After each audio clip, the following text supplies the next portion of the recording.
Happy Sunday বন্ধুরা, কেমন আছো? আশা করি সকলে ভালো আছো। চলে এসেছি ছোট্ট একটা মিনি ব্লগ নিয়ে। তো রবিবারের বাজার, আজকে আমি কী বাজার করেছি সেটাই কিন্তু তোমাদের সঙ্গে শেয়ার করছি। তো দেখো, এখানে শাপলা আছে, এখানে কচুর শাক আছে, এখানে চিকেন আছে। রবিবারের বাজার সেজন্য একটু চিকেন নিয়ে এসেছি। আর এখানে আছে শিং মাছ, এখানেও কিন্তু শিং মাছ, যেহেতু শিং মাছ আমি একটু কেটে নিয়ে এসেছি আর কিছুটা জিয়ে রাখবো সেজন্য।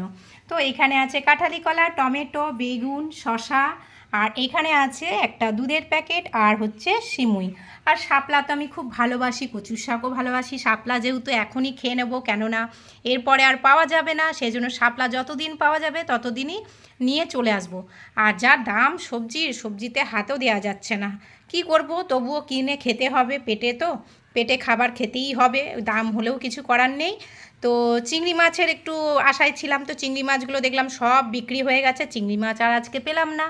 তো দেখা যাক, কালকে যদি আবার চিংড়ি মাছ পাই, তো চিংড়ি মাছ দিয়ে তো আমার খুবই ভালো লাগে। এই যে কচু শাকও খাওয়া যাবে, শাপলাও খাওয়া যাবে, চিংড়ি মাছ যাতে দেওয়া যাবে তাতেই ভালো লাগবে। তো দেখো আমার বাজারটা কেমন হয়েছে অবশ্যই কমেন্ট করে বন্ধুরা জানিও। ভালো লাগলে লাইক কমেন্ট দুটোই করো। তো আজকের মতন এইটুকুই, টাটা।